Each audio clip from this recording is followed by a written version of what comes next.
Good morning प्यारे विद्यार्थियों। अगर आप 2027 के एग्जाम में हिस्ट्री में खास करके अगर पूरा नंबर लाना चाहते हैं तो आज का क्लास मिस मत कीजिएगा, क्योंकि आज के क्लास में जो हिस्ट्री चैप्टर 2 है समाजवाद एवं साम्यवाद, इसमें सिर्फ क्वेश्चन नहीं करेंगे, कॉन्सेप्ट और प्लस क्वेश्चन। अगर कॉन्सेप्ट क्लियर हो गया तो क्वेश्चन ऑटोमेटिक क्लियर हो जाएगा। तो आपकी साथ, आपकी जोश, आपकी जुनून की जरूरत है। चलिए क्लास को स्टार्ट कर रहे हैं। और याद रखिएगा, कोई भी चीज को आप बर्डन मत समझिए। उसको जब भारी समझने लगिएगा तो आपको समझने में कठिनाई होगी। इसीलिए कोई भी सवाल को सवाल के तरह समझे हम, ना कि उसको मुद्दा बना देंगे। आप कोई भी हिस्ट्री का चैप्टर ही पढ़ रहे हैं तो उसे बेहतर ढंग से अगर कॉन्सेप्ट हमें क्लियर हो गया तो आसानी हो जाएगा। तो चलिए आज बिना समय गंवाए हुए आज का चैप्टर जो स्टार्ट कर रहे हैं, 2 हिस्ट्री का समाजवाद एवं साम्यवाद। लेकिन एक बात बता दिया जाए, अगर जो विद्यार्थी अभी तक हिस्ट्री का पहला चैप्टर नहीं देखे हैं, उसमें लेक्चर 1, लेक्चर 2, लेक्चर 3 इस तरह हम बना दिए हैं। आप जाइए प्ले लिस्ट में नाजिम एकेडमी 01 पे, उस वीडियो को जरूर देखें, क्योंकि वहां से बार बार पूछा जाता है क्वेश्चन। जितने भी चैप्टर से इंपोर्टेंट है वहीं से हम पढ़ा रहे हैं, वही आपको पहले पढ़ा रहे हैं। पहला लेक्चर आप और पहला चैप्टर आप मिस ना करें। चलिए ध्यान देते हैं। अध्याय 2 है समाजवाद एवं साम्यवाद। पूंजीवाद क्या होता है? सबसे पहले इसमें जो शब्द आएगा, शब्दावली सुने होंगे, जो उस शब्द का अर्थ क्या होता है, तो पहला शब्द आया पूंजीवाद। तो वैसी अर्थव्यवस्था जिसमें उत्पादन के साथ साथ, किसके साथ बाबू? उत्पादन के साधन, क्या साधन पर पूंजीपति का नियंत्रण हो। किसका नियंत्रण हो? पूंजीपति का। जैसे मान लीजिए आप एग्जाम्पल के लिए आप खेतों में धान उपजाते हैं, गेहूं उपज करते हैं, तो उन पे आपका हक है। लेकिन कुछ ऐसे कारोबार है जिस पर सिर्फ पूंजीपति का ही हक है, जिस पर सिर्फ पूंजीपति का ही हक हो, उसे हम क्या कहेंगे? पूंजीवाद कहेंगे। देखिए ध्यान दीजिएगा, वैसे अर्थव्यवस्था जिसमें उत्पादन के साधन पर पूंजीपति का नियंत्रण होता है उसे पूंजीवाद कहते हैं। यानी कि पूंजीपति जो चाहेंगे वो होगा, जो नहीं चाहेंगे वो नहीं होगा। हमारे और आपके अनुसार कुछ ना बदलाव किया जाएगा, उसी को क्या कहेंगे? पूंजीवाद कहेंगे। समाजवाद क्या होता है? वैसी अर्थव्यवस्था जिसमें उत्पादन के साधन पर सरकार का नियंत्रण हो, जिसको सरकारी कहते हैं, सरकार का नियंत्रण हो, उसे क्या कहेंगे? समाजवाद। अगर सरकार का नियंत्रण में है तो हम आप भी यूज कर सकते हैं, लेकिन पूंजीपति में सिर्फ पूंजीपति जो कहेंगे वही होगा।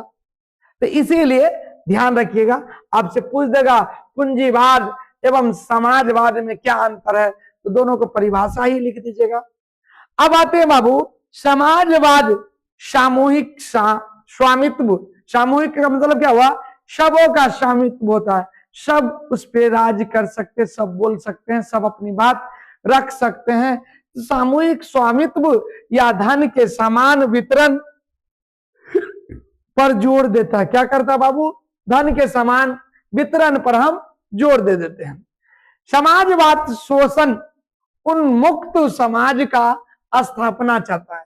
समाजवाद किसको स्थापना करता है? समाजवाद शोषण उन्मुक्त समाज का स्थापना चाहता है। समाजवाद में उत्पादन समाज के लिए होता है। किसके लिए होता है? पहले बोल दिए, सबों के लिए होता है। ये सब इसका यूज कर सकते हैं। जैसे मान लीजिए एक सरकारी ट्यूबवेल अगर गिरा दिया जाए तो उसमें सब लोग पानी पीते हैं, पीते हैं कि नहीं पीते हैं? एक सरकारी तालाब है, उस तालाब में लोग सब जाते हैं, नहाते हैं, मछली मारते हैं, मान लीजिए और भी कुछ करना चाहते तो करते हैं। लेकिन अगर किसी पूंजीपति का वो तालाब हो तो उस तालाब में बिना उनकी इजाजत से आप नहीं जा सकते हैं। तो ये जो है ना, समाजवाद किसके लिए होता है? समाज के लिए होता है। और आगे है समाजवाद में उत्पादन समाज के लिए होता है। समाजवाद का उदय 18वीं शताब्दी, कब बाबू? तो 18वीं शताब्दी में औद्योगिक क्रांति के फलस्वरूप हुआ। आपसे पूछ देगा समाजवाद का उदय कब हुआ? तो 18वीं शताब्दी के कौन क्रांति? तो औद्योगिक क्रांति के फलस्वरूप हुआ था। कौन स्वरूप? तो औद्योगिक क्रांति के फलस्वरूप हुआ था। यानी मजदूरों के शोषण, मजदूरों के क्या बाबू? शोषण के विरुद्ध आवाज उठाने। मजदूरों के शोषण नहीं समझे? कोई मजदूर काम करते थे तो समय के साथ उसको पैसा नहीं देते थे, काम ज्यादा करवा लेते थे, पैसा कम देते थे, पैसा मांगने के लिए जाते थे, मार बैठते थे। तो मजदूरों के साथ क्या होता था? शोषण होता था।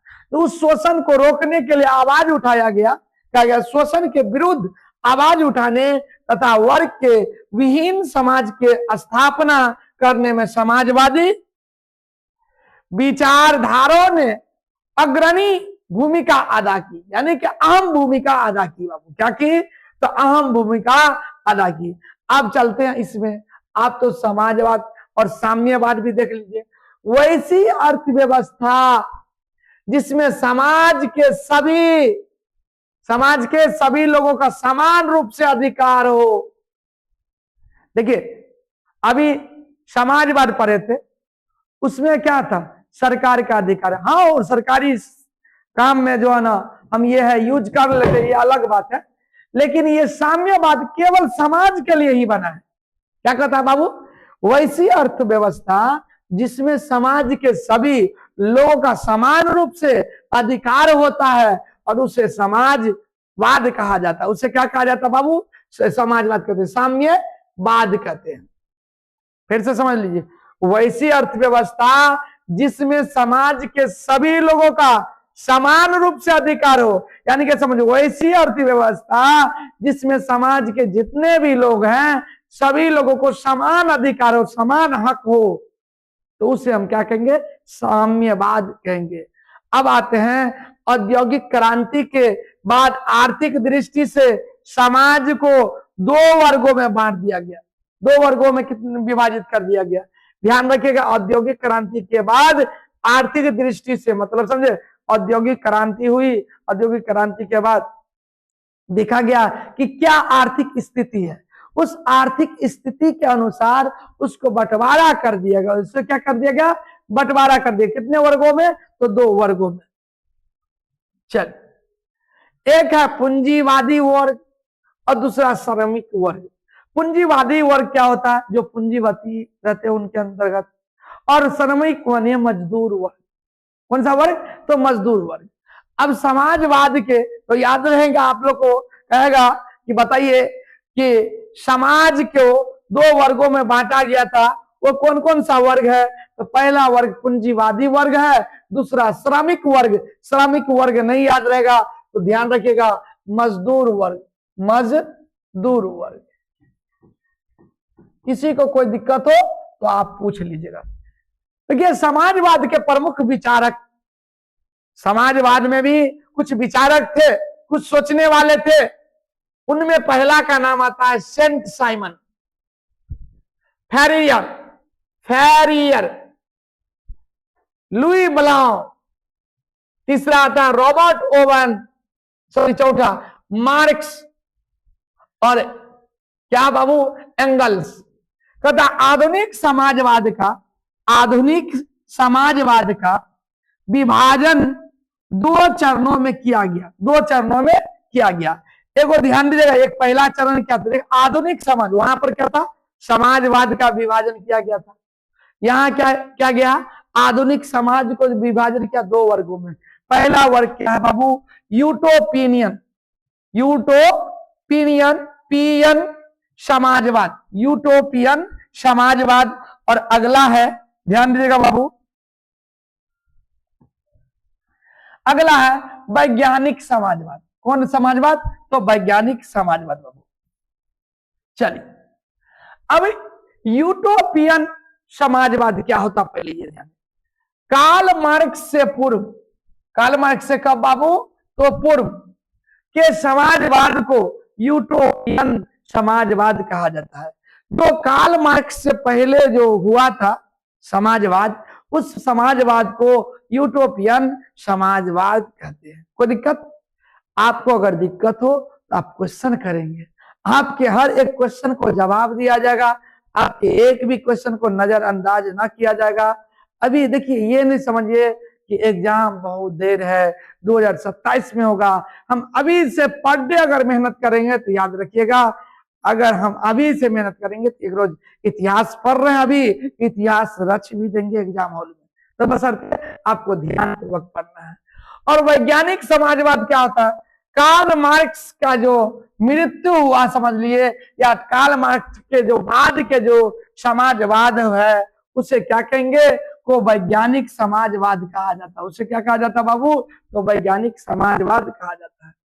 प्रमुख यूटोपियन समाजवादी में ध्यान दीजिएगा, सेंट साइमन हुआ, फेरियर हुआ, उसके बाद ल्यूई ब्लाउ, रॉबर्ट ओमन, ये सब किस में आता है? तो प्रमुख यूटोपियन समाजवादी में, प्रमुख यूटोपियन समाजवादी में आते हैं। किसी को कोई दिक्कत नहीं होनी चाहिए। चलिए आगे है कि प्रमुख यूटोपियन समाजवादियों के विचार क्या था, उन लोगों का सोच क्या था। तो पहला क्या देखिए, पहला नाम क्या आया? Saint Simon. प्रथम यूटोपियन समाजवादी फ्रांसीसी विचारक सेंट साइमन थे। कौन थे बाबू? सेंट साइमन थे। उसका मानना था कि राज एवं समाज में या राज एवं समाज को इस ढंग से संगठित किया या संगठित करना चाहिए, संगठित बनाना चाहिए कि लोग एक दूसरे का शोषण करने के बदले में जो प्रकृति का वर्णन करे समाज को। ध्यान दीजिएगा, इनका कहना है, सेंट साइमन में कहना है, जो एक दूसरे को जो शोषण करते हैं वो शोषण करने से बेहतर है कि एक दूसरे को कोऑपरेट करे, जिससे जैसे प्रकृति ने बना कर भेजा हम उसी तरह का व्यवहार करें, ना कि एक दूसरे को हम शोषण करें, एक दूसरे को सताए, एक दूसरे को रुलाए, एक दूसरे को तरपाए, ये काम बंद करें। ये उनका कहना है। सोच तो सही है। आगे है, निर्धन वर्ग के भौतिक एवं नैतिक उत्थान के लिए कार्य करना। निर्धन जो होता है ना, जो निर्धन सुने होंगे अभी, ST, SC, EBC, OBC, general, तो निर्धन होता है ना, तो निर्धन वर्ग के भौतिक एवं नैतिक उत्थान के लिए कार्य करना चाहिए। उसने घोषित किया, यानी कि घोषणा किया, अनाउंसमेंट कर दी है कि प्रत्येक को उसकी क्षमता के अनुसार, यानी कि जो आदमी जिस लेवल के हैं उस लेवल के अनुसार, उस क्षमता के अनुसार प्रत्येक को उसके कार्य के अनुसार आगे, यही समाजवाद का मूलभूत नारा बन गया। ध्यान दीजिए, इनका कहना हुआ कि जो आदमी जिस लायक है उस आदमी को वही लायक का काम दिया जाए और उस आदमी को उसी में आगे बढ़ा दिया जाए। यही समाजवाद का एक नारा लग गया, एक नारा बन गया। ये भी बात सही है। अरे आप मैट्रिक के लेवल के हैं तो आपको मैट्रिक पढ़ा रहे हैं, मैट्रिक में हिस्ट्री पढ़ा रहे हैं, क्लास 12 में हिस्ट्री नहीं आता है, क्लास 11th में नहीं आता है, उसमें भी आता है, लेकिन आप किस लेवल के हैं? 10th के हैं तो 10th लेवल के ही ना पढ़ाएंगे। अब जुटे कि आपको हम 12th के पढ़ा देंगे तो आप डेवलप नहीं कर पाइएगा, विकसित नहीं हो पाइएगा। इसीलिए इनका कहना हुआ कि जो इंसान जिस लेवल का है, जिस क्षमता वाले, उसी क्षमता में उन्हें और मेहनत करवा दिया जाए और वो उससे विकसित हो जाए, उसको परेशानी भी नहीं होगा। दूसरा आया बाबू चार्ल्स फैरियर, चार्ल्स फॉरियर, फॉरियर है कि फैरियर, एक मिनट रुक जाइए तो चेक कर लेते हैं।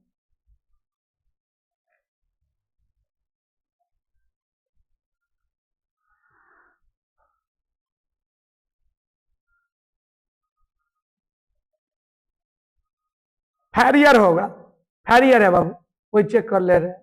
चलिए, फैरियर यूरोपियन विचारक चार्ल्स फॉरियर, देख लीजिएगा फॉरियर है कि फैरियर है। फॉरियर आधुनिक औद्योगिकवाद का विरोधी था। ध्यान दीजिएगा, चार्ल्स जो फैरियर थे वो यूटोपियन विचारक, जो चार्ल्स फैरियर आधुनिक औद्योगिक बाद का विरोधी था तथा उसका मानना था कि श्रमिकों को छोटे नगर अथवा कस्बे में काम करना चाहिए। उनका कहना था कि जो मजदूर है वो छोटे नगर में, छोटे कस्बे में, छोटे टोला मोहल्ला नहीं होता है, उसी टोला मोहल्ला में काम करना चाहिए। उसने किसानों के लिए एक फ्लावंस, क्या बाबू, किसानों के लिए क्या किया, फ्लावंस बनाए जाने की योजना रखी। योजना माने प्लानिंग की बाबू, परंतु यह योजना असफल हुई। लुई ब्लाउ क्या कहना है कि ये भी लुई ब्लाउ भी फ्रांसीसी है बाबू, फ्रांसीसी यूटोपियन चिंतकों में एक मात्र व्यक्ति जिसने राजनीति में भी हिस्सा लिया लुई ब्लाउ था। वो कौन थे बाबू, लुई ब्लाउ। ये राजनीति में भी हिस्सा लिए हुए थे और इधर भी हिस्सा लिए हुए थे बाबू। उसके सुधार का कार्य अधिक व्यवहारिक थे। उसका मानना था कि आर्थिक सुधारों को प्रभावी कार्य बनाने, आर्थिक सुधारों को, जो आर्थिक स्थिति, जैसे मान लीजिए कोई गरीबी है, कोई अमीर, जो गरीब है, लाचार है, बेसहारा है, उसकी आर्थिक स्थिति क्या है, कमजोर हो चुकी है। तो कहता क्या, आर्थिक सुधारों को प्रभावी कार्य बनाने के लिए पहले राजनीतिक सुधार आवश्यक है। आप लोग भी कई नेता के मुंह से सुनते होंगे कि पहले देश को आगे बढ़ाने के लिए शिक्षा की जरूरत है, और शिक्षा जब होगा आपके पास तो आप ऑटोमेटिक राष्ट्रवादी बनेंगे, राष्ट्र के लिए जिएंगे। अगर राष्ट्र के लिए जिएंगे तो बेईमानी करेंगे नहीं, है कि नहीं, गलत काम करेंगे नहीं। तो यही इनका कहना है, अगर आर्थिक सुधारों को प्रभावी कार्य बनाने के लिए पहले राजनीतिक सुधार करना आवश्यक है, तभी हम दूसरे सुधार में जा सकते हैं। यानी कि उनका कहना हुआ कि अगर राजनीतिक सुधार हो गया, जो आजकल तो ज्यादा ही राजनीतिक हो गया बर्बाद, क्योंकि राजनीतिक में सुधार नहीं है, बर्बादी ज्यादा है। राजनीतिक में कूटनीति ज्यादा चलने लगा। अगर राजनीतिक अगर सुधार आ जाए तो ऑटोमेटिक हर गरीबों के पास कोई भी काम जो निकलता है, कोई भी जो देता है सरकार की तरफ से ग्रांट, वो डायरेक्ट उनके पास पहुंचेंगे बाबू। आगे आते हैं रॉबर्ट ओवन, चिंतक ब्रिटिश उद्योगपति रॉबर्ट ओवन था।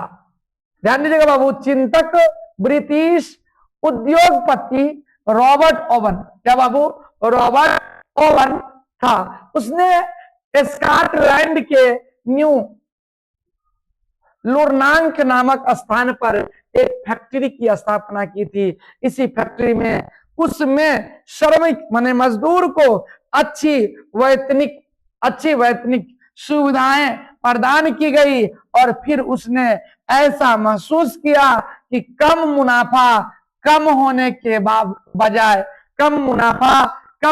के बजाय बढ़ गया था। अतः वह इस निष्कर्ष पर पहुंचा कि संतुष्ट श्रमिक ही वास्तविक श्रमिक है। यानी कि कहा गया, इनके अनुसार कहा गया कि अगर आप मजदूरों को खुश रखते हैं, गरीबों को खुश रखते हैं, तो आप ऑटोमेटिक खुश रहेंगे। आपको खुश करने के लिए जरूरत नहीं है, आप ऑटोमेटिक खुश रहेंगे। एक हकीकत बात है, गरीबों को सताना भी एक तरह की पाप हो जाता है, तो गरीबों को सता कर नहीं, गरीबों को जो वाजिब रोटी है, उन्हें वाजिब रोटी देने की हम कोशिश करेंगे। ऑटोमेटिक है, वो मजदूर है, वो लाचार है, जो भी है वो काम करके ईमानदारी से देंगे। अगर उनका काम अच्छा रहा तो हमारा दुकान अच्छा रहा, हमारा दुकान अच्छा रहा, हमारा कमाई अच्छा रहेगा। चलिए अब आते हैं बाबू, कार्ल मार्क्स 1818 से 1883 ईस्वी तक। कार्ल मार्क्स का जन्म 5 मई 1818 को। आपसे एक क्वेश्चन पूछ देगा, कार्ल मार्क्स का जन्म कब और कहां हुआ, तो 5 मई 1818 को जर्मनी के राइन प्रांत, जर्मनी के कौन सा प्रांत बाबू, राइन प्रांत के ट्रियर नगर में हुआ। ट्रियर नगर में यहूदी परिवार में हुआ बाबू। कौन परिवार में, तो यहूदी परिवार में। यहां देखा जाए तो एक अगर देश का नाम पूछ दिया जाए कि कार्ल मार्क्स का जन्म कहां हुआ, तो जर्मनी में। कार्ल मार्क्स का जन्म कब हुआ, तो 5 मई 1818 को। और कार्ल मार्क्स का जन्म किस परिवार में हुआ, तो यहूदी परिवार में। और कार्ल मार्क्स का जन्म जर्मनी के किस राइन प्रांत में हुआ, तो ट्रियर नगर में। ट्रियर नगर में। किसी को कोई दिक्कत यहां तक समझने में, अगर दिक्कत है तो आप लोग हमसे पूछ सकते हैं बाबू।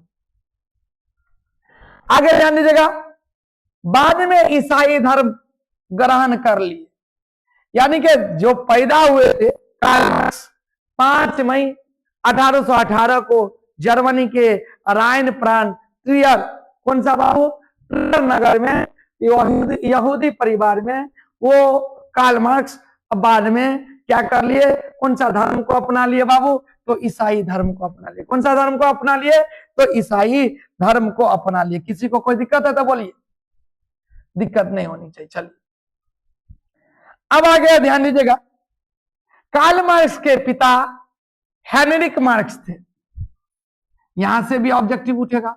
कार्ल मार्क्स के पिताजी का क्या नाम था? देखिए ये नहीं समझिए कि कौन ऑब्जेक्टिव में, कौन एमसीक्यू, कौन वस्तुनिष्ठ प्रश्न पूछ देता है। हमें हर जगह से तैयारी करके निकलना है, जहां से पूछेगा हम वहीं से जवाब देंगे। हमें ये नहीं सोचना है कि ये क्वेश्चन के चक्कर में कौन पढ़ता है, जो कॉन्सेप्ट पूरा ना पढ़ा हो। हम आपसे कह दिए कि एक एक चैप्टर को लेकर आ जाएंगे, आप बशर्ते हमें सपोर्ट करें, खुलकर सपोर्ट करने की कोशिश करें। आगे देखो, जो एक प्रसिद्ध क्या थे, वकील थे। कार्ल मार्क्स के पिताजी क्या थे, तो वकील थे। कार्ल मार्क्स के पिताजी का क्या नाम थे, तो हेनरी मार्क्स थे, हेनरिक मार्क्स। याद रहेगा, कार्ल मार्क्स कहां पैदा हुए थे, तो जर्मनी में पैदा हुए थे। कार्ल मार्क्स कब पैदा हुए थे, तो 5 मई 1818 में पैदा हुए थे। कार्ल मार्क्स जो किस परिवार में पैदा हुए थे, यहूदी परिवार में पैदा हुए थे। और कार्ल मार्क्स बाद में कौन सा धर्म अपना लिया, तो ईसाई धर्म अपना लिए। और पिताजी के नाम क्या थे, हेनरिक मार्क्स, हेनरिक मार्क्स। और कार्ल मार्क्स के पिताजी जो हेनरिक मार्क्स थे वो क्या थे बाबू, तो वो एक वकील थे। किसी को कोई क्या नहीं होनी चाहिए। कार्ल मार्क्स बॉन विश्वविद्यालय, कौन सा विद्यालय में, बॉन विश्वविद्यालय और बर्लिन विश्वविद्यालय, ध्यान दीजिएगा। कार्ल मार्क्स जो ना 2 विद्यालय, महाविद्यालय में एजुकेट हुए थे। कार्ल मार्क्स जो है ना पहले विश्वविद्यालय और दूसरा बर्लिन विश्वविद्यालय में पढ़ाई किए हुए थे बाबू। 1836 ईस्वी से विधि की शिक्षा ग्रहण की। कौन सी शिक्षा ग्रहण की, विधि की शिक्षा 1836 में। ध्यान दीजिएगा 1843 में सर क्या हुआ, तो 1843 में कार्ल मार्क्स ने अपने बचपन के मित्र जेनी से शादी कर ली। क्या कर लिया बाबू, कार्ल मार्क्स 1843 ईस्वी में देखिए पैदा हुआ 1818 में, और कार्ल मार्क्स ने 1836 में विधि की शिक्षा ग्रहण कर ली। और कार्ल मार्क्स, आपको कहीं से क्वेश्चन पूछेगा, कार्ल मार्क्स पर एक टिप्पणी लिखे, तो कार्ल मार्क्स की टिप्पणी जो लिखेंगे तो कहां से शुरू करेंगे, कार्ल मार्क्स के जन्म से लेकर और मृत्यु तक जो बीच में हुआ तमाम बात को लिखना पड़ता। हाँ, 1-2 बात अगर छूट जाए कोई दिक्कत नहीं है, लेकिन तमाम बातों को लिखेंगे तो आपको पूरे के पूरे नंबर देंगे। और ये 5 नंबरी भी पूछ सकता है, 2 नंबरी पूछेगा, थोड़ा बहुत कम लिखेंगे, बात खत्म हो गई। 5 नंबरी में भारी कर लिख दीजिए, जितना हो सके उतना लिख दीजिए। चल, और ये तो बता दिया गया था आप लोग को कि हिस्ट्री में कितना नंबर का पूछा जाता है, ज्योग्राफी में कितना नंबर का पूछा जाता है, कितना नंबर का पूछा जाता है, अर्थता प्रबंधन में कितना नंबर का पूछा जाता है, और अर्थशास्त्र में कितना नंबर का पूछा जाता है। ये तमाम बात हम आपको बताए हुए थे। सॉरी बाबू। तो आपसे पूछा जाएगा कार्ल मार्क्स का विवाह किनसे हुआ, तो बचपन के दोस्त जेनी से हुआ था। किनसे हुआ था, जेनी से। 1844 ईस्वी में कार्ल मार्क्स की मित्रता एंगल्स से हुई। किससे हुआ बाबू, एंगल्स से हुई।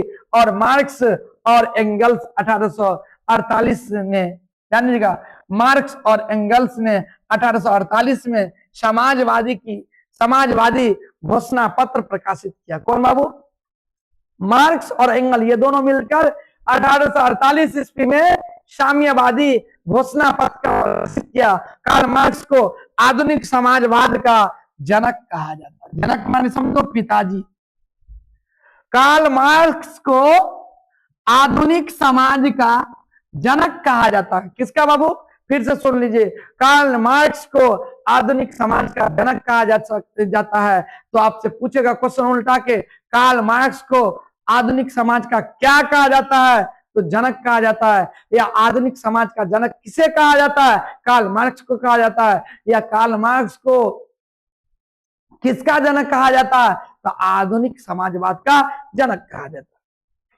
चलिए आगे है, कार्ल मार्क्स ने 1867 में दास कैपिटल नामक पुस्तक लिखी।